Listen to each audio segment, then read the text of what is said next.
All right, let's go ahead and open our Bibles this evening to the book of Esther. The book of Esther, chapter 1, last week we looked at our introduction to the book of Esther. We're going through the book of Esther on Wednesday nights. And tonight we're going to begin looking at a regal feast and a royal divorce. You know, most of our days begin rather predictably, don't they? Day after day, for the most part, it's the same old thing. No big deal.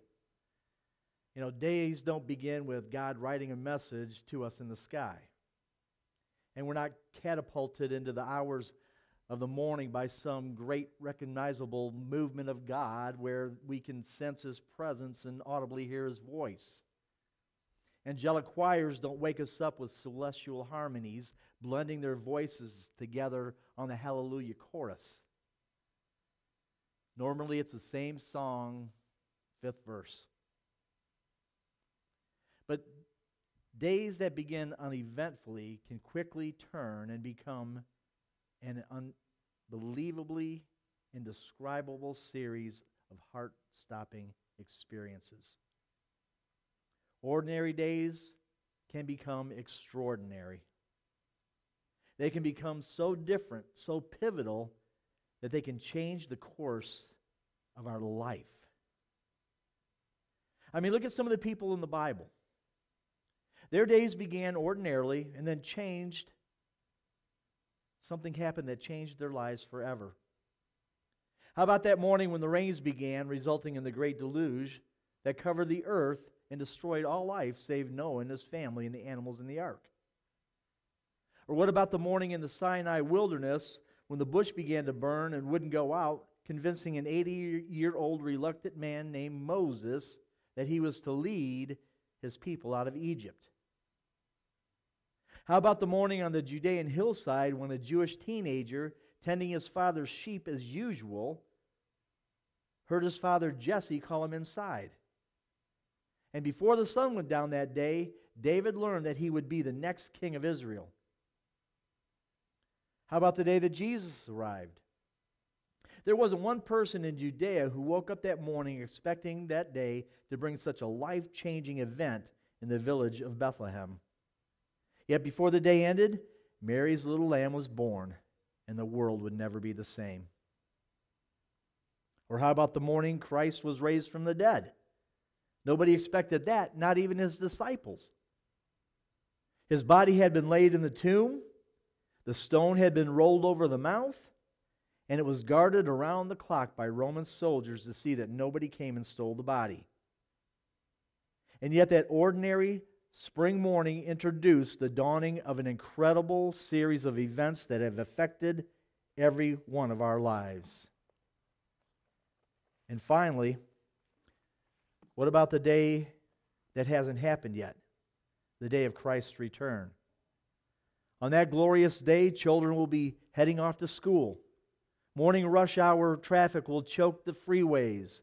Merchants will be opening the doors to their customers. The stock market will be abuzz with excitement and activity. Homemakers will be shopping. Planes will be taking off and landing. TV newscasters will be busily gathering their stories for the day. And then suddenly, in the twinkling of an eye, Christ will split the sky, and God's great plan for the future will suddenly take center stage. And listen, it could be tomorrow and it could be today, amen? But whenever that is, that morning will begin just like any other uneventful, ho-hum, no big deal kind of day. F.B. Meyer said this: "Fit yourself for God's service, be faithful. He will presently appoint thee in some unlikely quarter, in a shepherd's hut or in an artesian cottage. God has prepared and appointed an instrument. As yet the shaft is hidden in his quiver, in the shadow of his hand, but at the precise moment at which it will tell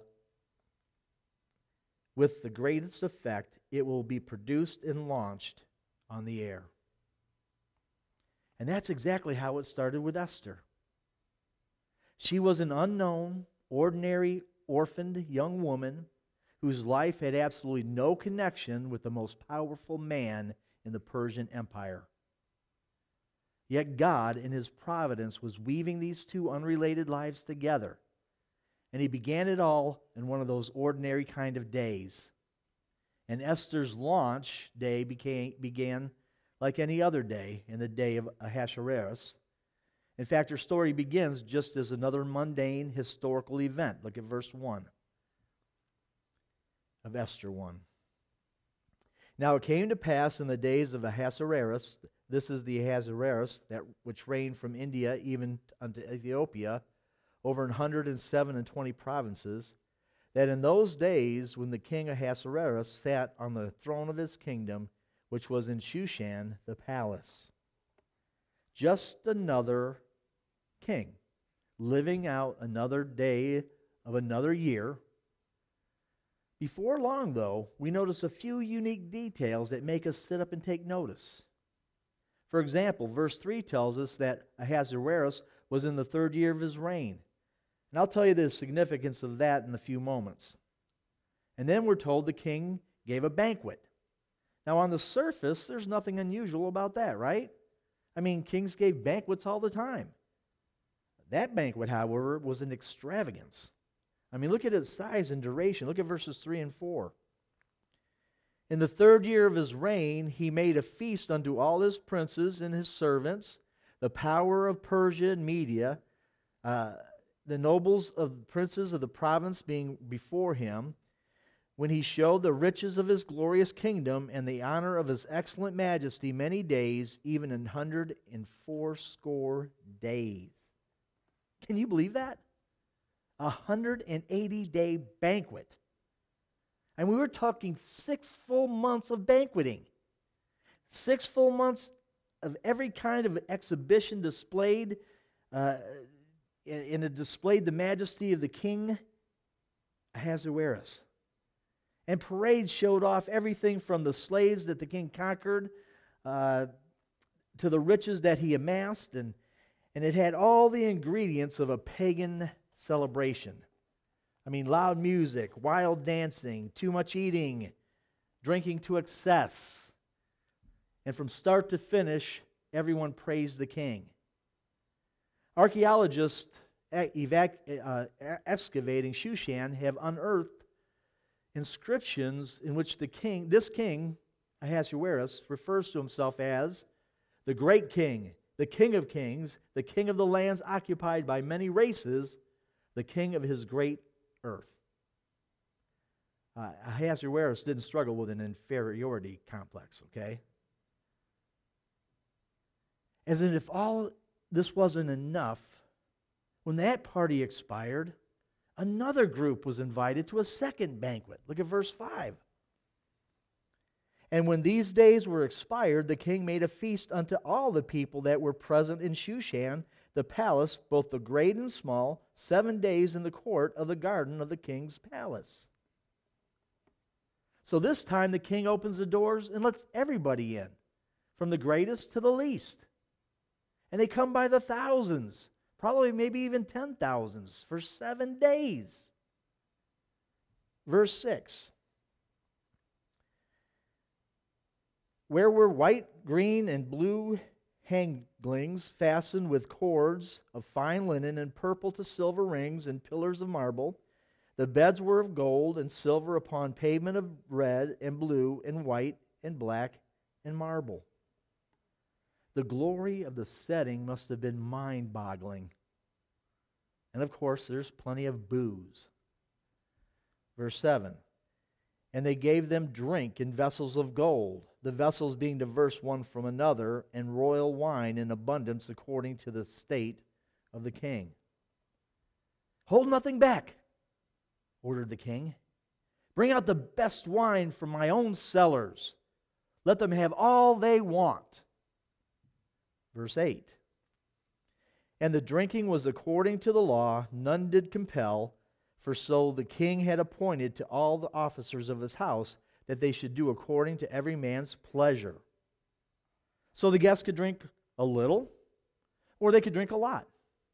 And if they didn't want to drink at all, that was fine too. Each individual could do as he wished in the midst of the banqueting and revelry. And this was an incredible display of majesty and power and riches. It was a celebration of a lifetime. But something important was missing from the scene. The queen herself. Vashti was giving her own separate banquet for the women in the palace, the wives, the sisters, and mothers of the important men of Shusha. Verse 9. And Vashti, the queen, made a feast for the women in the royal house which belonged to King Ahasuerus. But then something happened. One of those unexpected but pivotal moments that changed everything. Verses 10 and 11. On the seventh day, when the heart of the king was merry with wine, he commanded Meuman, Biztha, Herabana, Bigtha, and Agagatha, Zathar, and Carcass, the 7 chamberlains that served in the presence of Ahasuerus the king, to bring Vashti the queen before the king with the crown royal, to show the people and the princes her beauty, for she was fair to look on. Now all this revelry led to excess, debauchery, and drunkenness. And by now the king was drunk. All right? And while in that state, he decided to show off another one of his prizes, the physical beauty of his queen. He ordered her brought to the banquet hall wearing her royal crown. See, he wanted his own private beauty pageant for all of his drunken guests to enjoy and envy. Now, scholars have wrestled with the meaning of the king's command here. Some suggest it was simply meant that Vashti was to come unveiled, which would have been a scandal enough in the Persian court. But others suggest that she was to come wearing only her crown, which would have been another kind of scandal. But either way, Vashti said no. Verse 12. But the queen Vashti refused to come at the king's commandment by his chamberlains. Therefore was the king very wroth, and his anger burned in him. Now, whatever the royal order was that came to her from the king, the queen refused to obey it. Her beauty was her own and her husband's. It was not for show, to show off among hundreds of drunken men. And in the midst of an unsavory scene, she was brave enough to say no to that which was wrong. And in resisting this insulting act of indignity, she took a stand against the greatest power in the universe. You know what? Submission does not mean that a wife is a sexual pawn for the carnal desires of her husband. It was never God's design that a wife submit to her husband's evil desires. In King Ahasuerus' case, this took the form of desiring to display her before those who had nothing but in mind for her but lust. And what he asked was not submission. It was sexual slavery. Marriage does not give the husband the right or license to fulfill his bestial fantasies by using his wife as a sex object. And the king wanted to display her beauty for those who would have nothing in mind but lust. And she refused, and that enraged the king. Look at verse 13. Then the king said to the wise men which knew the times, for so was the king's manner toward all that knew the law of that in judgment. And the next unto him was Kersharina, and Shethar, and Admathah, Teresh, Merez, Marsina, and Memucan, and the 7 princes of Persia and Media, which saw the king's face and sat at the first in the kingdom. What shall we do unto the queen Vashti according to the law, because she hath not performed the commandment of the king Ahasuerus by the chamberlains? Now, every head of state has people around who want nothing more than to please him, regardless of what that requires. And Ahasuerus was no exception. And these 7 princes were his cabinet, his advisors, and he asked them, what are we going to do? I mean, he never expected to be rejected, okay? It caught him off guard. This had never happened before, and he never expected it to happen in the first place. So what are we going to do? Look at verse 16. And Memucan answered before the king and the princes, Vashti the queen hath not done wrong unto the king only, but also to all the princes and to all the people who are in the provinces of the king Ahasuerus. For this deed of the queen shall come abroad unto all women, so that they shall despise their husbands in their eyes, when it shall be reported, the king Ahasuerus commanded Vashti the queen to be brought in before him, but she came not. Likewise shall the ladies of Persia and Media say this day unto all the king's princes, which have heard of the deed of the queen, thus shall there arise too much contempt and wrath. Now Memucan and all the other men in the room were afraid that before long all the women in the kingdom would be doing what Queen Vashti had done, and the men would lose control of their wives. I mean, can you hear him? Yeah, man, that's right. I mean, my wife's the same way. I mean, she's already stubborn. Wait till she hears about this. There'll be no controlling her then. All which leads to Memucan to his ultimate solution. Look at verse 19. If it please the king, let there go a royal commandment from him, and let it be written among the laws of the Persians and the Medes, that it be not altered, that Vashti come no more before the king Ahasuerus, and let the king give her royal estate unto another that is better than she. So here's the outcome.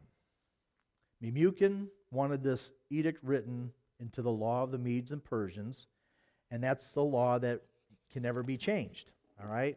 Once it's the law, it's the law. Now, in this way, his suggestion would affect far more than Vashti.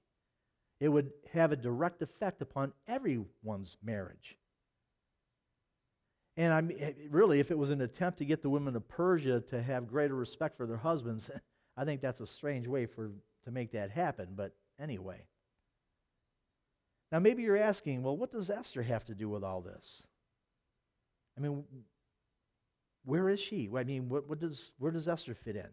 Well, remember what I said last week? God's not mentioned in this book, but his hand is in every scene, in every story. Look at the last part of verse 19. That Vashti come no more before King Ahasuerus, and let the king give her royal estate unto another that is better than she. Exit Vashti, enter Esther. Now, what you have to keep in mind is that Esther doesn't have the foggiest idea that any of this is going on. I mean, she knows nothing of the events that have taken place in the palace. And she also knows nothing of this royal edict, which will set events in motion that will totally change her own life. And Esther is going about her everyday living, sun up to sunrise, a sunset, living in the mundane, and she's in for a surprise. And this is the wonder of God's sovereignty. Working behind the scenes, he's moving and he's pushing and he's rearranging events and changing minds until he brings out of even the most carnal and secular settings a decision that will set his perfect plan in place. And we see that here. And we will see it throughout the story of Esther. Now look at the rest of Memucan's ideas for the king. Look at verse 20. And when the king's decree which he shall make shall be published throughout all his empire, for it is great, all the wives shall give to their husbands honor both to the great and small. And the saying pleased the king and the princes, and the king did according to the word of Memucan. For he sent letters into all the king's provinces, into every province according to the writing thereof, and to every people after their language, that every man should bear rule in his own house, and that it should be published according to the language of every people.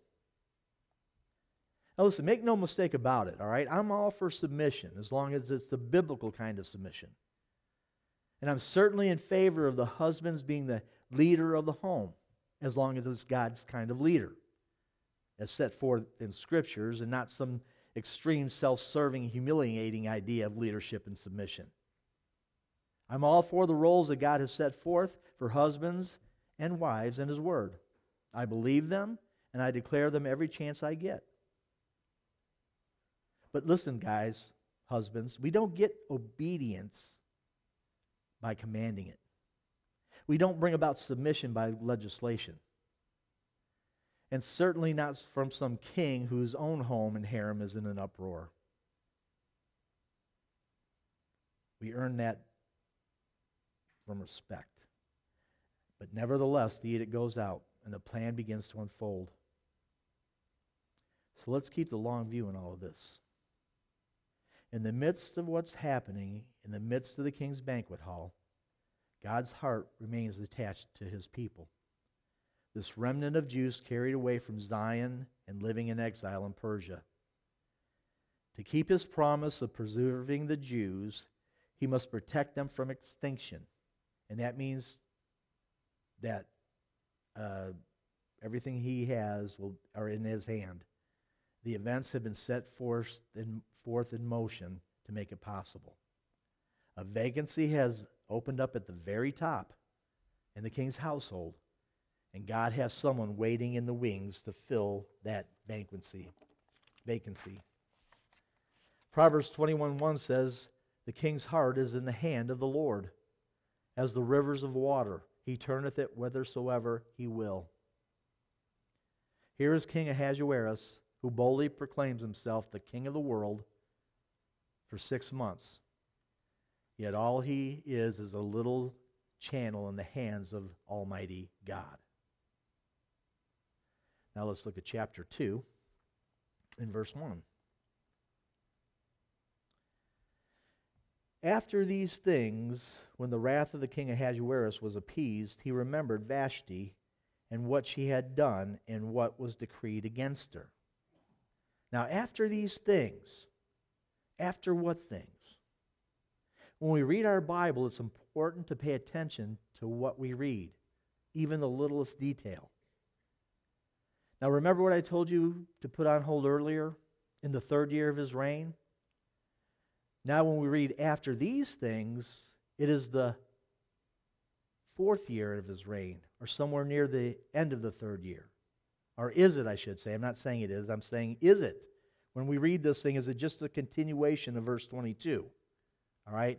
Is it the 4th year of his reign or the ending of his 3rd year? Look over at verse 16 of chapter 2.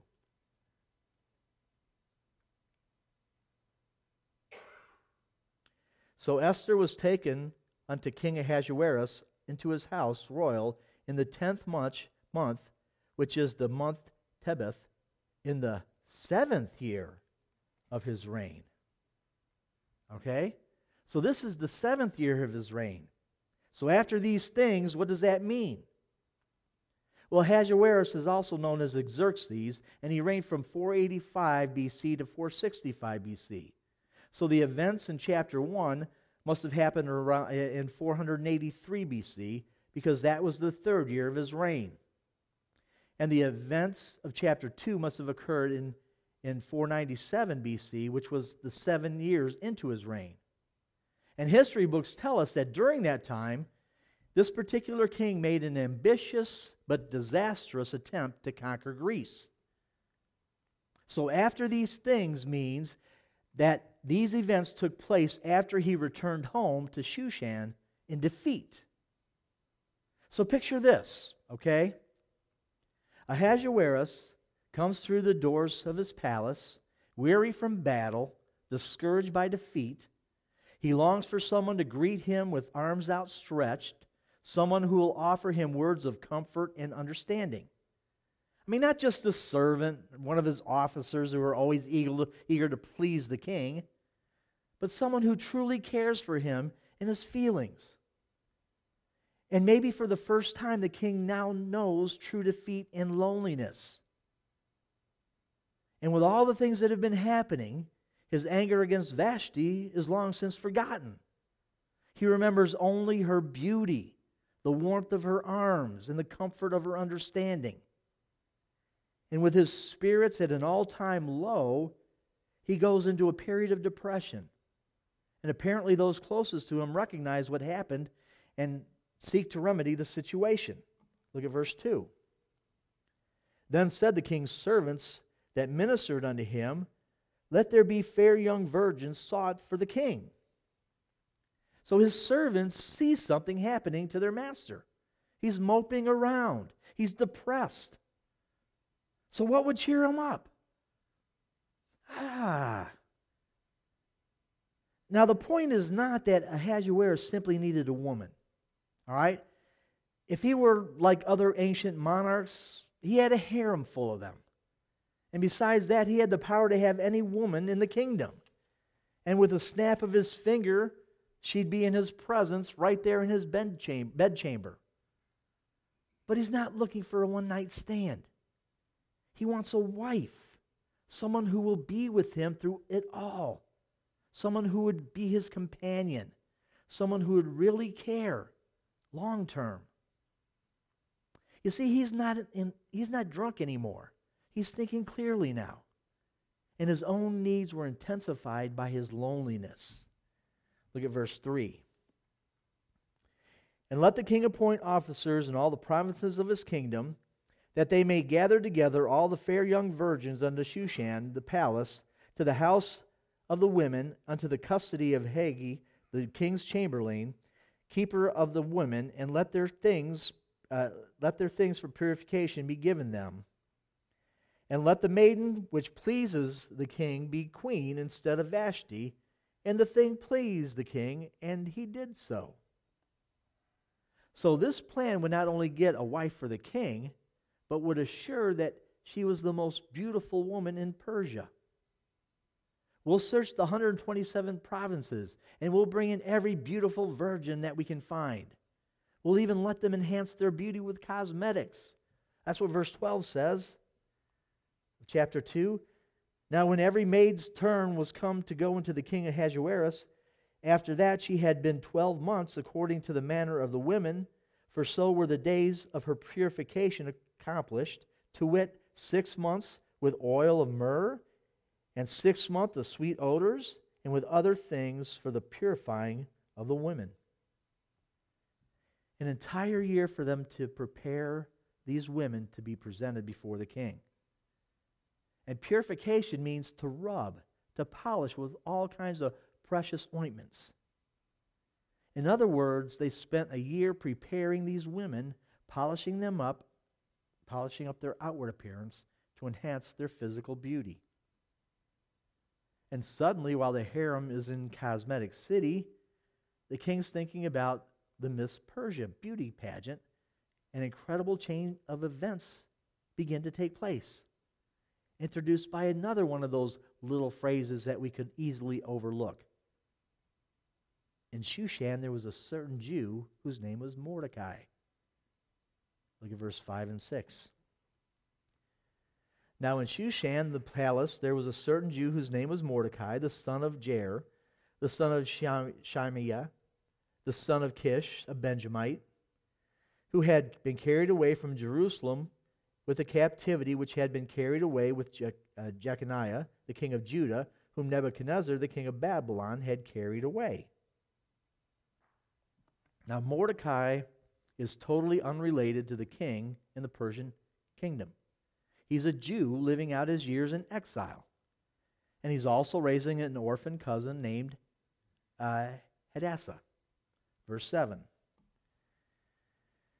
And he brought up Hadassah, that is Esther, his uncle's daughter, for she had neither father nor mother, and the maid was fair and beautiful, whom Mordecai, when her father and mother were dead, took for his own daughter. Now, this is the first reference to Esther, and we already know two things about her. She's orphaned, and she's incredibly beautiful. And she will win the king's heart. But at this point, she knows nothing about policy or palace politics or a lonely king and what the future holds for her, for that matter. She's just living out the rather uneventful days of her young life, having not the slightest inkling that she will one day be crowned the most beautiful woman in the kingdom, as well as the new queen of the Persian kingdom. Isn't it something how God works?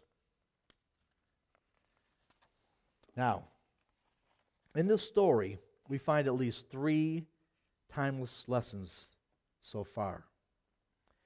And the first has to do with God's plan, the second has to do with God's purpose, and the third has to do with God's people. So first, God's plans are not hindered when the events of this world are carnal or secular. Let me say that again. God's plans are not hindered when the events of this world are carnal or secular. His presence penetrates regardless, even the godless banquet halls of ancient Persia. He isn't limited to working in the Christian family. He's as much at work in the Oval Office as he is in the pastor's study. He's as much as at work in other countries of the world, like Iran or China or the Middle East, as he is in America. And to doubt this is to draw boundaries around his sovereign control. And when we do that, we can easily stop caring about our involvement in the larger events of life outside our own comfort zone and familiar territory. And when that happens, we stop becoming salt and light to the world. God's at work. He's moving. He's touching lives. He's shaping kingdoms. And listen, he's never surprised by what humanity may do. And just because actions or motives happen to be secular or carnal or unfair, it doesn't mean that he's not present. Now, those involved may not be glorifying him, but never doubt it. He's present. He's at work. And then second, God's purposes are not frustrated by moral or marital failures. God's purposes are not frustrated by moral or marital failures. All right? Now, isn't that encouraging? Especially if you've failed morally or maritally. Force yourself for the moment to imagine the debauchery of that banquet hall, the vulgarity and obscenity of the jokes, the lust in the minds of King Ahasuerus when he wanted to display his wife for the carnal pleasure of himself and his friends, the decision to divorce Vashti because she wouldn't cooperate. Yet in spite of it all, God's purpose was not frustrated, and neither are they in your life. How do I know that? Because he's a God who applies grace to the long view of life. Now listen, wrong grieves him and serious consequences follow, okay? But no amount of wrong frustrates his sovereign purposes. He's a God of great grace.